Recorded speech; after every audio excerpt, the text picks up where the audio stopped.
కొంతమంది దైవజనులు హతసాక్షులు అవుతున్నారు. సత్యం పక్షంగా గళమిప్పిన వాళ్ళ నోళ్లు మూతబడిపోతున్నాయి. కొంతమంది చెరసాల పాలవుతున్నారు. కొంతమంది కొట్టబడుతున్నారు. కొంతమంది దూషించబడుతున్నారు. తమ్ముడు స్తోత్రం చెప్పు నాన్న, చెప్పు, గట్టిగా చెప్పు. ఈరోజు అన్య సమాజం పడగలెత్తి బుసలు కొడతా ఉంది క్రైస్తవ సంఘం మీద. మరి ఇప్పుడు మనం చేయాల్సినటువంటి కర్తవ్యం ఏంటి?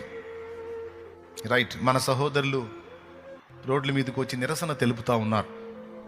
జరుగుతున్న దుర్మార్గాల్ని ప్రభుత్వాలు అరికట్టాలి, చర్యలు తీసుకోవాలి, న్యాయం జరిగించాలని రోడ్డు మీదకి వచ్చి తమ వంతుగా అన్ని ప్రాంతాల్లో సేవకులు, విశ్వాసులు రోడ్లెక్కి ర్యాలీలు నిర్వహించి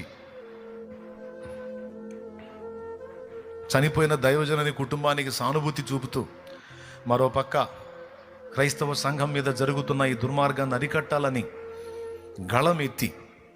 గళమెత్తి ప్రభుత్వాలని ప్రశ్నిస్తున్నారు. ఇది శుభ పరిణామం, మంచిది, దేవునికి స్తోత్రం. ఇన్నాళ్ళకి మన వాళ్ళలో చైతన్యం కలిగి మరి ప్రభుత్వాలను కూడా ప్రశ్నించే స్థాయికి క్రైస్తవ సంఘం వచ్చింది. ఈరోజు రోడ్ల మీదకి అందరూ కలిసి వస్తూ ఉంటే ప్రభుత్వాలకు అర్థమవుతుంది, క్రైస్తవ సమాజం మనం అనుకున్నట్టు 2% కాదురా, ఇది చాలా % ఉంది అనే సంగతి అర్థమవుతుంది.